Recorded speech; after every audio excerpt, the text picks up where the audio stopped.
John Carter stood in the middle of the huge room where the Galactic Council met. The walls were made of shining metal that reflected the lights of 47 different alien species. Each species had their own special seats built for their bodies. Some were tall and thin, others were short and wide. Some had 4 arms, others had tentacles instead of legs.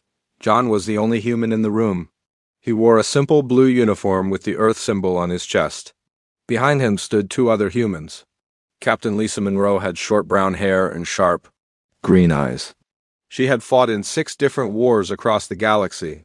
Commander Jake Sullivan was a big man with scars on his face from the Battle of Centauri. Both of them looked angry, but they kept quiet. The meeting had been going on for 3 hours. The aliens were talking about the war with the Korthax Empire. The Korthax were mean creatures that looked like giant bugs. They had been attacking peaceful planets for months. The Galactic Council needed someone to stop them. The human military. "We'll handle this problem," said Prime Counselor Vexthal. He was a tall alien made of blue crystal. When he spoke, his voice sounded like glass breaking. "Human soldiers are very good at fighting. They will go to the front lines." John Carter took a deep breath. This was the same thing that happened every time. When there was trouble, the Council always sent humans to fix it. When humans died in battle, the aliens just sent more humans. When the fighting was over, the other species took credit for winning. "With respect, Prime Counselor," John said, "we need to talk about sharing the fighting. Human soldiers have been doing most of the hard work for 3 years. Other species should help more." The room became quiet. 47 pairs of alien eyes looked at John. Some aliens whispered to each other in their strange languages. A red alien with 6 arms stood up. This was Ambassador Zorth from the Zeltharian Empire. "Humans are born fighters," he said. "Your people love war. It is natural for you to do the dangerous work." John felt his hands close into fists. "Humans do not love war. We fight because we have to. We fight to protect innocent people, but we are tired of being the only ones who sacrifice." "The Council has spent much money on human weapons," said another alien. This one looked like a giant fish with legs. "We have built bases for your armies. We have given you ships. You owe us service." Captain Lisa Monroe stepped forward. Her voice was cold and sharp. "We built those bases with our own hands. We paid for those ships with our own blood. You gave us nothing except orders to die." The crystal alien leader hit his desk with something that made a loud sound. "Order in the Council chamber. The human request for shared military duty has been heard. We will vote now." John watched as the aliens pressed buttons on their desks. Red lights meant no, green lights meant yes. The big board at the front of the room showed the numbers as they changed. John counted 39 red lights and only 8 green lights. "The motion fails," announced Prime Counselor Vexthal. "Human forces will continue their current duties. The Zeltharian request for human soldiers in their border. War is approved." John Carter felt something break inside his chest. For 3 years he had been polite. He had followed the rules. He had watched thousands of human soldiers die fighting other people's wars. He had listened to aliens talk about humans like they were tools instead of people. "Very well," John said quietly, but his voice carried across the entire room. "Then humanity respectfully withdraws from all Council military operations, effective immediately." The room exploded with noise. Aliens started shouting in dozens of different languages. The red alien with 6 arms jumped up from his seat. "You cannot leave. The Council has rights. We have contracts." "Our contracts were for military cooperation," John replied. "Since you refuse to cooperate, there is no contract." He turned to look at the other humans. "Captain Monroe, Commander Sullivan, we are done here." The 3 humans started walking toward the door. The crystal alien leader was making loud noises. "Wait, you cannot simply abandon your duties. The Council has invested resources in human military infrastructure." John Carter stopped walking. He turned around and looked at the alien leader. His face was calm, but his eyes were cold. "Infrastructure we built with our own hands and our own blood. Infrastructure we paid for with the lives of our friends. You want to keep it? Try. The Korthax Empire will attack without human protection," shouted the fish-like alien. "Innocent people will die." Then maybe you should have thought of that before you voted, said Captain Monroe. Maybe you should have cared about innocent people when it was humans dying. John Carter looked around the room one more time. Some aliens looked scared, others looked angry, a few looked ashamed. But none of them stood up to change their vote. None of them asked the humans to stay. "Good day, counselors," John said politely. Then he walked out of the room. The three humans walked through the long hallways of the council building. Their footsteps echoed off the walls. Other aliens working in the building stopped to stare at them. Word was already spreading about what happened in the council chamber, outside the building. A crowd of reporters was waiting. They had cameras and microphones. They shouted questions in many languages. John Carter walked past them without saying a word. The humans got into their ship and flew away. Back in the council chamber, the aliens were still shouting. The red alien with 6 arms was very angry. "They are bluffing." "Humans need the council more than we need them, are they?" asked a small alien with purple skin. "Humans have been fighting our wars for 3 years. They know all our secrets. They know all our weaknesses. What happens if they decide to use that knowledge?" The crystal alien leader tried to make everyone calm down. "The humans will come back. They always do. Humans cannot resist helping others. It is their nature." But some of the older aliens were not so sure. They remembered the stories about humans. How they had defeated the Void Fleet when everyone said it was impossible. How they had saved the Centauri colonies when no one else would try. How they had built the quantum defense grid that protected half the galaxy. "Maybe we should have listened to them," said an old alien that looked like a tree. "Maybe we should have shared the fighting." "Too late now," said the fish-like alien. "They are gone." The meeting ended with no solutions. The aliens went back to their ships and their planets. They would call their leaders and explain what happened. They would make plans for how to handle the Korthax Empire without human help, but deep down, many of them were starting to worry. For 3 years, humans had been the ones solving problems. Humans had been the ones winning battles. Humans had been the ones keeping the peace. Now the humans were gone. And for the first time in 3 years, the galaxy felt very dangerous. John Carter sat in his ship looking out at the stars. He was sad, but he was also proud. For too long, humans had been treated like tools. For too long, they had been expected to die for people who did not care about them. "Are we really leaving?" asked Captain Monroe. "Yes," John replied. "We are going home. And we are taking everyone with us." The ship jumped into hyperspace, carrying the news that would change the galaxy forever. The humans were done being used. The humans were done being ignored. The humans were walking away in silence. And soon, the galaxy would learn what that silence really meant. Admiral Susan Hayes stood on the bridge of the Uns Defiant, watching the stars through the big window. Her ship was the biggest and strongest in the human fleet. It had fought in more battles than any other ship in the galaxy. Now it was leading the largest military withdrawal in galactic history. "Admiral, we have reports from all sectors," said Lieutenant Commander Alex Turner. He was a young man with blonde hair and blue eyes. He had been working without sleep for 2 days, coordinating the human exodus. "All human forces are ready to leave their bases." Susan nodded. She was a tall woman with gray hair and kind eyes. She had been fighting aliens' wars for 20 years. She had seen too many young humans die for people who did not care about them. "Good, send the order. All human personnel are to pack everything and leave. Take all equipment, all weapons, all supplies. Leave nothing behind." Across the galaxy, human soldiers got the message. They had been waiting for this order for 3 years. Finally, someone was standing up for them. Finally, someone was saying that human lives mattered. On the planet Kepler 442b, Colonel Ben Rodriguez was packing his office. He was a short man with dark skin and smart eyes. He had been training alien soldiers for 2 years. He had taught them how to fight, how to survive, how to win battles.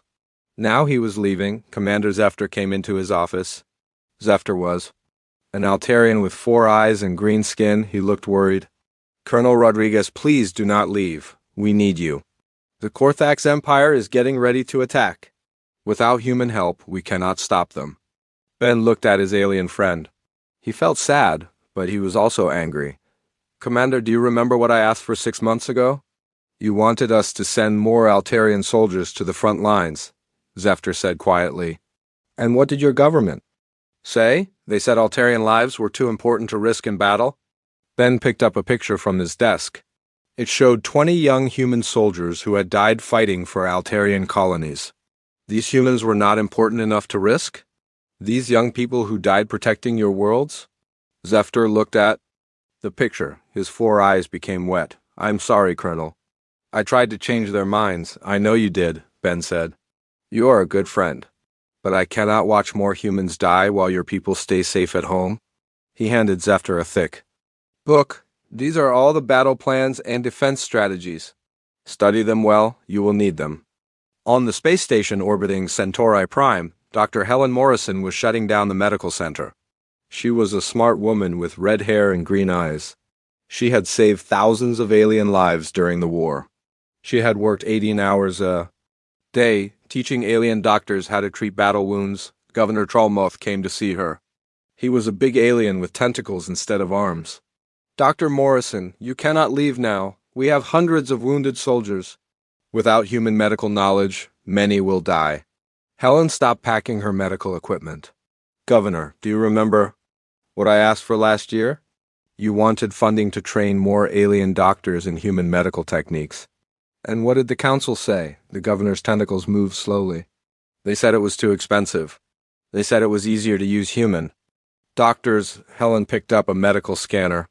It was a small device that could find problems inside a person's body. This scanner can save lives, but only if someone knows how to use it. I tried to teach your doctors, but the council said no. Please, Dr. Morrison, I will pay for the training. Myself? Helen looked at the alien governor. She could see he was scared. Governor, I have been asking for help for 3 years. I have been begging the council to let me train more doctors. They always said no. Now people are going to die and suddenly you want to pay for training? It is not too late, the governor said, . Yes, it is, Helen replied. My people are leaving? We are going to find a place where we are valued, not used. On the planet Tau Ceti Prime, Captain Ryan Clark was loading the last of the human equipment onto transport ships. He was a tall man with brown hair and a beard. He had been in charge of the quantum defense grid that protected 12 different star systems. The alien workers watched him with scared eyes. The quantum defense grid was very complicated. It used human technology that no one else understood. Without humans to run it, the grid would fail in a few days. Captain Clark, wait, shouted Engineer Vorthak. He was a thin alien with silver skin. You cannot take the quantum generators. The defense grid will collapse. Ryan looked at the alien engineer. Engineer Vorthak, how many times did you ask your government to learn human technology? Many times. But they said it was not necessary. They said humans would always be here to run the machines. Ryan laughed, but it was not a happy sound. Humans would always be here, like slaves, like tools that never break? That is not what I meant, Vorthak said quickly. That is exactly what you meant, Ryan replied. You wanted us to run your machines forever. You wanted us to fight your wars forever. You wanted us to die for you forever. But you never wanted to learn how to do it yourselves. The alien engineer looked at the quantum generators. They were big machines that hummed with power.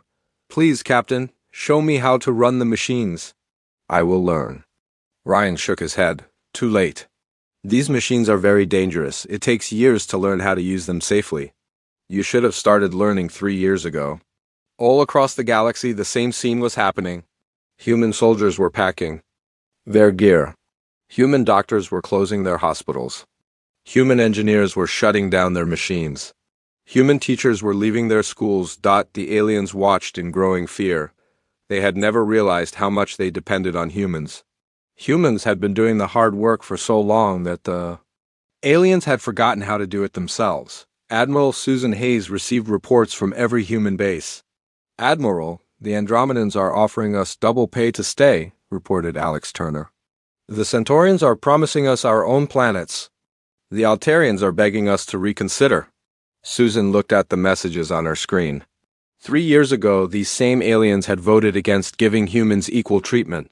Now they were desperate. What about the Galactic Council? Any word from them? Nothing official, Alex said. But we are getting reports that Prime Counselor Vextel is calling emergency meetings. The council is starting to panic. Susan smiled. It was not a kind smile. Good, let them panic. Let them figure out how to solve their own problems. On the bridge of the UNS Defiant, Communications Officer Jenny Adams was monitoring alien radio. Signals. Admiral, the Korthax Empire just launched attacks on 3 Zeltharian colonies. The Zeltharians are calling for help. Log the message, Susan said. File it under not interested. Admiral, the Altarians are reporting that their defense grid is failing. They say the quantum generators are overheating. Not our problem anymore.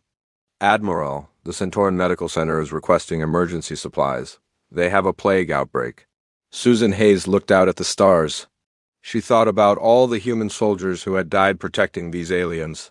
She thought about all the times humans had asked for help and been ignored. She thought about all the promises that had been broken. Jenny, send a message to all human ships. Tell them to ignore all requests for help. We are going home. The human fleet moved through space, like a great river of ships. There were warships and medical ships, transport ships, and science ships. Every ship was full of humans who were tired of being used and ignored. The aliens watched them go. Some aliens were angry, some were scared, some were sad, but none of them tried to stop the humans by force. They all knew that humans were the best fighters in the galaxy. A war against humans would be a war they could not win. As the last human ship left council space, the galaxy became a different place. The careful balance of power that had existed for 3 years was broken. The protection that humans had provided was gone. The knowledge that humans had shared was leaving with them. The aliens were alone now. They would have to learn to take care of themselves. They would have to learn to fight their own battles. They would have to learn to solve their own problems. But first, they would have to survive what was coming. And without humans to help them, that was going to be very difficult. The humans were walking away in silence. And their silence was the loudest sound in the galaxy. General Korthax stood in the command center of his warship, looking at the star maps with his many eyes. He was the leader of the Korthax Empire, a race of creatures that looked like giant insects with sharp claws and hard shells. For 3 years, his armies had been stopped by human forces. Now the humans were gone. General, our scouts report that all human ships have left the border systems, said his aide, a smaller Korthax with broken antenna. The defense stations are running on automatic systems only. Korthax made a clicking sound with his mouth. It was how his people laughed. Excellent. The foolish council has lost their guard dogs. Now we can take what should have been ours long ago. He turned to his war council. 20 Korthax generals stood around a big table covered with battle plans. Begin the great expansion. Hit 6 systems at once. Take everything. Kill anyone who fights back. The Korthax fleet moved like a dark cloud across space. Hundreds of ships filled with soldiers ready for war. They had been waiting for this moment for years. The humans had always been too strong, too smart, too fast. Without humans to stop them, the galaxy was theirs for the taking, on the planet Zeltharia Prime. Ambassador Zorth was in his office when the alarms started ringing. He was the same red alien with 6 arms who had spoken against humans in the council meeting. Now his face was pale with fear. Sir, Korthax ships are attacking our colonies on 3 different worlds, reported his aide. They broke through our defenses in minutes. Zorth stood up quickly. Impossible. Our defenses are strong. We have force fields and weapons. Sir, the humans designed those defenses. They also ran them. Without human officers, our people do not know how to use the weapons properly. Zorth felt his stomach drop. Contact the human fleet. Tell them we will pay anything they want. Tell them we are sorry. Sir, we have been trying to contact them. For hours, they are not answering our calls. On the space station orbiting Centauri Prime, the quantum defense grid was failing. The big machines that protected 12-star systems were overheating. Sparks flew from control panels. Alarms rang through the corridors. Engineer Vorthak ran from machine to machine, trying to fix the problems. But the human technology was too complicated. Every time he fixed one thing, 2 more things broke. "The quantum field is collapsing," shouted another engineer. "The generators are going to explode." Vorthak looked at the instruction manual that Colonel Rodriguez had left behind. It was thick and heavy, full of words he did not understand. "I need more time to study this." "We do not have time," his partner said. "The Korthax fleet is only 6 hours away. If the defense grid fails, they will attack the station." Vorthak tried to remember what he had seen the humans do, but he had never paid attention. He had always assumed the humans would be there to handle the difficult work. "Try shutting down Generator 3, he said. His partner pressed some buttons. The machine made a loud noise and then went silent. "Generator 3 is offline. But now the whole system is unstable." "Then we evacuate," Vorthak said sadly. "We cannot defend the station without the grid."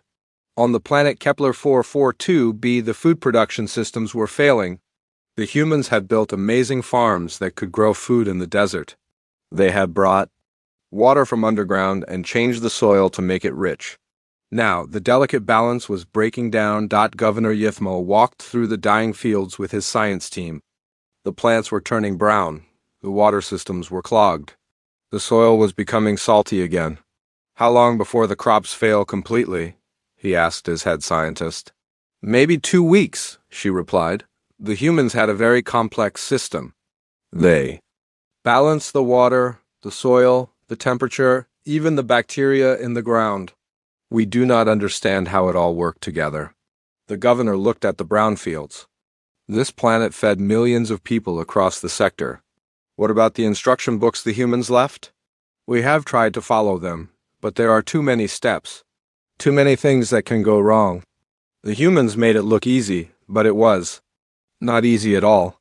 Young children played in the dying fields, not understanding that their world was slowly starving. The governor felt sick. His people would have to leave their planet or face hunger. In the medical center on Tau Ceti Prime, Dr. Kilara was trying to save the life of a wounded soldier. The soldier had been hurt in a Korthax attack. His wounds were serious, but they could be healed with human medical techniques. Dr. Kilara had the right medicine. She had the right equipment. But she did not have the knowledge. The human doctors had made healing look simple. They had fixed wounds that seemed impossible to heal. Now Dr. Kilara was trying to do the same thing, and the soldier was dying. "Doctor, his blood pressure is dropping," said her nurse. Dr. Kilara looked at the medical scanner. It was showing numbers, but she did not know what they meant. Dr. Morrison had tried to teach her, but the council had said there was no time for training. "Give him more medicine," she said. "Which medicine?" the nurse asked. Dr. Kilara looked at the bottles on the table. There were 20 different medicines. The humans had always known which one to use. "I do not know," she said quietly. The soldier died an hour later. He was the 15th person to die that day because the alien doctors could not do what the human doctors had done easily. On the planet Altair 4, the communication system went dark. The humans had built a network that let different worlds talk to each other instantly. It used quantum technology that no one else understood. Now the network was failing. "We have lost contact with 6 systems," reported the communication officer. "The quantum transmitters are not working." Commander Zefter sat in his command chair, feeling helpless. "What about the repair manuals? We have them. But the quantum technology is very dangerous. The humans said it could kill everyone on the planet if we make a mistake." Zefter thought about his human friend, Colonel Rodriguez. The colonel had always been willing to help. He had always been patient when teaching alien soldiers. Now he was gone, and Zefter understood why. "Sir, we are getting reports of Korthax attacks on the outer colonies, but we cannot contact them to send help. How many colonies are under attack?" "We do not know. The communication system is down." Prime Counselor Vexthal stood in the empty council chamber, reading reports from across the galaxy. Each report was worse than the last. The Korthax Empire was conquering everything. Defense systems were failing. Food production was stopping. Medical centers were closing. "How many systems have fallen to the Korthax?" he asked his aide. 15 systems in the past week. They are moving faster than we expected. Vexthal's crystal body was dim with sadness. "What about our own forces? Can we stop them?" "Sir, most of our weapons were designed by humans. Our officers were trained by humans. Without them, we are not strong enough to fight the Korthax. Then we must get the humans back. Sir, we have sent over 200 messages to the human fleet. They are ignoring all of them. Vexthel walked to the big window that looked out at the stars. For 1,000 years, the Council had kept peace in the galaxy. Now that peace was breaking apart, and it was his fault. What are we offering them? He asked. Everything, sir. Money, planets, seats on the High Council. We are offering them control of the military. And they still will not answer? No, sir, they are completely ignoring us. On the human colony ship New Horizon, Captain Peter Johnson was reading the Council's latest message. He laughed as he shared it with his crew. They are now offering us exclusive mining rights to the Andromeda Cluster, he announced, plus permanent control of all military operations. 3 months too late, said his second officer, Lieutenant Kate Phillips. They had their chance to treat us fairly. Peter looked at the star charts. The human fleet was moving toward the edge of the galaxy, looking for new worlds to call home. Any word from Admiral Hayes? She says we keep moving. We are not going back. Good, let the Council solve their own problems. The reports kept coming in. The Korthax Empire was growing stronger every day. Alien civilizations were collapsing without human support. The galaxy was becoming a dangerous place, but the humans were not coming back. They had been used and ignored for too long. Now they were finding their own path among the stars. The galaxy was learning a hard lesson. Sometimes the people you take for granted are the most important people of all. And sometimes, when you push them too far, they walk away and never come back. The silence of the humans was louder than any words, and every day that silence cost the galaxy more than they could afford to pay. Prime Counselor Vexthel stood in front of the Emergency Council meeting. Only 23 species had come. The others were too busy fighting wars or trying to fix their broken worlds. The crystal alien leader looked tired and old. His blue light was dim. Fellow counselors, we face the worst crisis in our history, he said. Half of our member species are at war. Trade between worlds has stopped. Millions are dying from diseases that humans used to cure easily. Ambassador Trollmuth raised one of his tentacles. Prime Counselor, what about the human fleet? Have they answered our messages? No, we have sent over 500 messages. We have offered them everything we can think of. They ignore us completely. The small purple alien from Rigel stood up. Maybe we should send a military force to bring them back. The room became very quiet. Everyone stared at the purple alien. Finally, the tree-like alien from Proxima started to laugh. It was not a happy laugh. Send our military to fight the humans. The tree alien said, our military that was trained by humans. Our military that used human weapons and human tactics. The same humans who beat the Void Fleet when everyone said it was impossible? The purple alien sat down quickly. I was just suggesting. You were suggesting suicide, said the fish-like alien. Humans are the best fighters in the galaxy. If we attack them, they will destroy us. Vexthel hit his desk to make everyone quiet. We are not going to attack the humans. We need them to come back willingly, but they will not even talk to us. On the planet Zeltharia Prime, the situation was getting worse every day. The Korthax Empire had taken half of the Zeltharian colonies. Millions of Zeltharians were running away from their homes, looking for safe places to hide. Ambassador Zorth was in his underground bunker, trying to coordinate the defense of his homeworld, but it was hopeless. His soldiers did not know how to use the human-designed weapons. His officers did not understand human battle tactics. Sir, the Korthax fleet is 3 hours away from our planet, reported his military aide. Our defense satellites are not working properly. Zorth looked at the battle screens. Red dots showed Korthax ships getting closer. Green dots showed Zeltharian ships trying to stop them. But there were 5 red dots for every green dot. What about the quantum cannons? Zorth asked. Sir, we cannot figure out how to fire them. The human operators left detailed instructions, but the weapons are too complicated. Our gunners are afraid they will explode. Zorth closed his eyes. 3 months ago, he had voted against sharing military duties with other species. He had said humans loved war and should do all the fighting. Now his world was about to be conquered, and the humans were nowhere to be found. Send another message to the human fleet, he ordered. Tell them we will give them anything. Tell them we will make them the leaders of the council. Sir, we have sent that message 50 times. They do not answer. On the medical station orbiting Vega Prime, the plague was getting worse. Thousands of sick people filled the hospitals. The alien doctors were doing their best, but they did not have human knowledge. Dr. Kalara had not slept in 3 days. She was trying to save lives with medicine she did not understand. Every day more people died. Every day she wished the human doctors would come back. Doctor, we have another outbreak on level 7, said her nurse. The infection is spreading faster. Dr. Kalara looked at the medical computer. It was full of information about diseases and treatments. But the information was written by humans? For humans, the alien doctors could not understand most of it. What would Dr. Morrison do? She asked herself. Dr. Morrison had been the human doctor who worked on this station. She had saved thousands of lives. She had made healing look easy. Doctor, the sick people on level 7 are asking for you, the nurse said. Dr. Kalara walked to level 7. She saw dozens of sick aliens lying on beds. They looked at her with hope in their eyes. They thought she could save them. But she knew she could not do what the human doctors had done. An old Centaurian grabbed her hand with his weak fingers. Doctor, please help my grandson. He is only 5 years old. Dr. Kalara looked at the sick child. She knew what medicine could help him, but she did not know how much to give him or when to give it.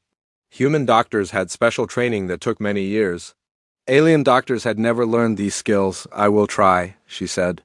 But she knew that trying was not enough on the planet. Kepler 438b, the food crisis was getting desperate.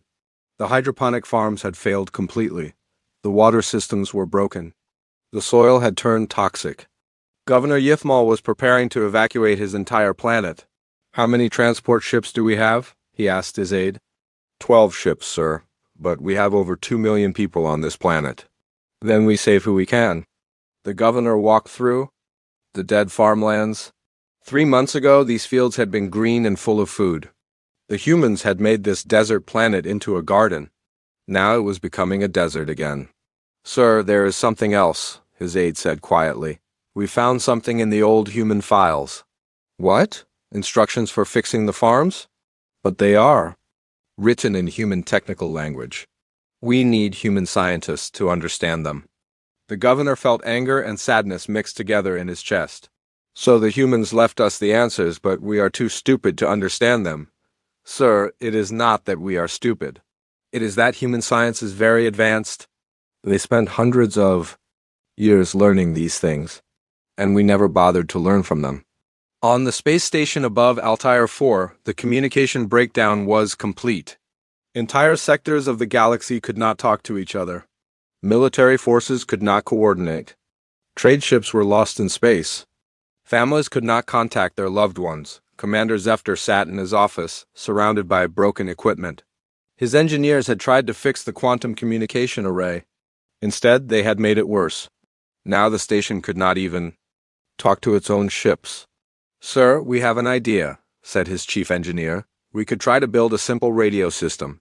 It will not be as good as the quantum network, but it might work. How long will that take? Maybe 6 months? Maybe longer? Zefter thought about his friend Colonel Rodriguez. The human had always been patient when teaching. He had always explained things clearly. Zefter had learned a lot from him, but not enough. Double quote, sir, there is something else. We received a message from the human colony New Horizon. Zefter stood up quickly. The humans answered us. Not exactly, sir. The message was not for us. We picked it up by accident. They were talking to their own ships. What did they say? The engineer looked nervous. They said they have found new worlds to colonize. They said they are building new cities and new farms. They sound very happy, sir. Zefter felt his heart break. The humans were not coming back. They had found a new life without the aliens, who had used them and ignored them. In the council chamber, Prime Counselor Vexthal was reading the latest reports. They were all bad news. The Korthax Empire now controlled 25 star systems. The plague on Vega Prime had spread to 6 other worlds. Food shortages were causing riots on 12 planets. What about our own military? He asked his defense minister. Can we stop the Korthax expansion? Sir, we tried to attack their fleet near Rigel 5. They destroyed our ships easily. Our weapons do not work properly without human operators. What about hiring mercenaries? Sir, the best mercenaries were trained by humans. They left with the human fleet. Vextel walked to the big window. Outside, he could see the lights of the space station where the council met, but many of those lights were dimmer now. Systems were failing, people were leaving. Sir, we have one more idea. His aide said carefully. What? We could try to build our own military technology? We could start over without human designs. How long would that take? Maybe 10 years, maybe 20. Vextel laughed, but it was a bitter sound. In 10 years, the Korthax Empire will control the entire galaxy. Sir, maybe we should consider surrender. Surrender to the Korthax, they will enslave us all. Better to be slaves than dead, sir. Vextel looked at his reflection in the window. He saw an old, tired alien who had made the worst mistake in galactic history. He had driven away the one species that could have saved them all. Send one more. Message to the humans, he said. Sir, they will not answer. Send it anyway. Tell them we are sorry. Tell them we know we were wrong. Tell them we understand if they never forgive us. His aide looked surprised. Sir, are you giving up? No, I'm finally telling the truth. But deep in his crystal heart, Vextel knew it was too late. The humans were gone. The galaxy was burning, and there was no one left to save them. The silence of the humans was complete. And in that silence, civilizations fell and worlds died. The price of arrogance was higher than anyone had imagined. 1 year had passed since the humans walked away. The galaxy looked very different now. Where once there had been peace and cooperation, now there was war and chaos. The Galactic Council no longer existed except in name only. Prime Counselor Vextel sat alone in a small room on a mining station at the edge of space. He was no longer the leader of anything. The crystal alien had been removed from power when his own people blamed him for the disaster. Now he spent his days writing messages that no one would read. Personal log, day 365, he spoke into a small recording device. It has been exactly 1 year since humanity withdrew from council space. I have been thinking about this every day, trying to understand how we made such a terrible mistake. He paused and looked out the small window. In the distance, he could see the lights of Korthax ships patrolling their new territory. The insect-like aliens now controlled half of what used to be council space. We thought humans needed us more than we needed them. We thought they were lucky to serve in our military. We thought we were doing them a favor by letting them fight. Our wars, his voice became quiet and sad. We were wrong about everything. On the planet Zeltharia Prime, Ambassador Zorth was hiding in underground tunnels with the last free Zeltharians. The Korthax Empire had conquered his homeworld 6 months ago. Most of his people were now slaves, working in mines and factories for their insect masters. How many escaped today? He asked his aide. Only 12, she replied. The Korthax are watching all the escape routes. They know our hiding places. Zorth remembered the day he had spoken against humans in the council chamber.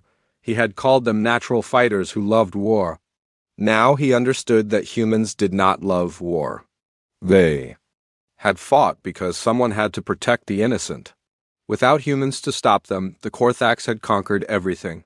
Sir, we received a message from the human colonies, his aide said carefully. Zorth's eyes became wide. The humans answered us? No, sir, the message was not for us. It was from one human colony to another. Our people picked it up by accident. What did it say? They were talking about building new schools for their children. They sounded happy. Zorth felt tears in his eyes. The humans were building a new life somewhere far away. They were raising families and growing food and teaching their children. Meanwhile, his people were hiding in caves, waiting to be captured or killed. On the medical station orbiting Vega Prime, Dr. Kalara was one of the few doctors still alive. The plague had killed most of the medical staff. The hospital was full of sick and dying patients. But there was little she could do to help them. She walked through the halls, looking at empty beds where human doctors used to work. Dr. Morrison's office was still locked. No one had touched anything inside. It was like a museum to a better time. Doctor, we have more sick people coming from the transport ships, said her nurse. She was a young alien who looked very tired. How many? 200, maybe more. Dr. Kylara closed her eyes. She could not handle 200 more patients. She did not have enough medicine. She did not have enough knowledge. People would die because she was not as good as the human doctors who used to work here. Doctor, what should we do? Whatever we can, Dr. Kylara said. But she knew it would not be enough on the colony world of New Terra. Admiral Susan Hayes was watching her grandchildren play in a garden. The human colonies in the Magellanic Clouds were growing and becoming strong. They had built cities and farms and schools. They had made friends with new alien species who treated them with respect. Admiral, we have another message from the old galaxy, reported Captain Peter Johnson. He had come to visit his old commander. Which species this time? Susan asked. The Centaurians. They are offering to give us their entire home system if we come back to help them. Susan watched a little human girl pick flowers in the garden. The child had been born in the new colonies. She had never seen the old galaxy. She had never known a time when humans were treated like tools. Delete the message, Susan said. We are not interested. Admiral, the messages are getting more desperate. Some species are facing extinction. Susan looked at Peter with cold eyes. Where were they when we were facing extinction? Where were they when human soldiers were dying every day? Where were they when we asked for help? Peter nodded. You are right, I just thought you should know. Peter, we gave them 3 years to change, 3 years to treat us fairly. They chose to use us and ignore us. Now they can live with that choice. On the planet Kepler 438b, the last transport ship was leaving. Governor Yithmal watched from the ship's window as his homeworld grew smaller. The planet that had once fed millions of people was now empty and dead. Sir, where will we go? Asked his aide. I do not know, the governor replied. We will ask other worlds to take us in. We will become refugees. He thought about the human farmers who had made his desert world into a garden. They had worked for years to build the systems that grew food. They had shared their knowledge freely. They had turned his people from a hungry species into a well-fed one. Sir, do you think the humans will ever forgive us? The governor looked at his aide. She was young and had not been involved in the decisions that drove the humans away. She was innocent, but she would suffer for the mistakes of others. No, he said quietly. I do not think they will ever forgive us. And I do not think they should. In the Magellanic Clouds, the human colonies were celebrating their first Independence Day. Dr. Kevin Torres had developed new medicines that could cure diseases that had puzzled doctors for centuries. Engineer Paula Clark had designed terraforming, machines that could make dead worlds green and alive. We have contact requests from 17 different species, reported Communications Officer Roy Mitchell. They want to trade with us or ask for our help. Admiral Susan Hayes smiled. Are any of them from the old council species? No, Admiral. These are all new species we have met in this galaxy. They seem to respect us. Good, set up meetings with them. We will help people who treat us as equals. Dr. Kevin Torres walked up to the Admiral. Susan, we just finished the new medical center on Colony 7. We can handle any emergency in this sector now. Excellent work, Kevin. What about the agriculture projects? Engineer Paula Clark joined the conversation. The terraforming on Colony 12 is ahead of schedule. We will have food production online in 6 months. Susan looked around at her people. They were happy and productive. They were building something new and better. They had proven that humans did not need the Galactic Council, but the Council had needed humans more than they ever realized. Back in the old galaxy, the last council meeting was ending. Only 7 species were left. The others had been conquered, destroyed, or had simply given up and dissolved their governments. The Korthax Empire has demanded our complete surrender, announced the temporary council leader, a small alien from Rigel. They will let us live if we become their slaves. What choice do we have? Asked the fish-like alien. We cannot fight them. We have no military left. We could try to contact the humans one more time, suggested the tree-like alien. They will not answer. They have never answered. They are gone forever. The meeting ended with no decisions made. The aliens went back to their ships and their dying worlds. They would probably surrender to the Korthax Empire within the week. It was better than dying. As the galaxy fell into darkness, the humans continued building their new civilization among distant stars. They had found alien species who appreciated their help. They had found worlds where they could grow and prosper. They had found peace. The price of the old galaxy's arrogance was complete destruction. They had possessed the greatest ally in galactic history. They had been offered the friendship of a species that could build wonders and win impossible wars. Instead, they had chosen to use and abuse that friendship until it broke. Now the humans were gone, and they were never coming back. The galaxy had learned too late that some mistakes cannot be undone. Some bridges, once burned, can never be rebuilt. The silence of the humans was eternal. And in that silence, the old galaxy died while a new one was born among the stars. The humans had walked away in silence, and in their silence, they had found something better than they had ever lost. Justice was not revenge. Justice was simply letting people live with the consequences of their choices. And the galaxy's choice had been to value human lives at nothing. Now they had exactly what they had valued, nothing at all.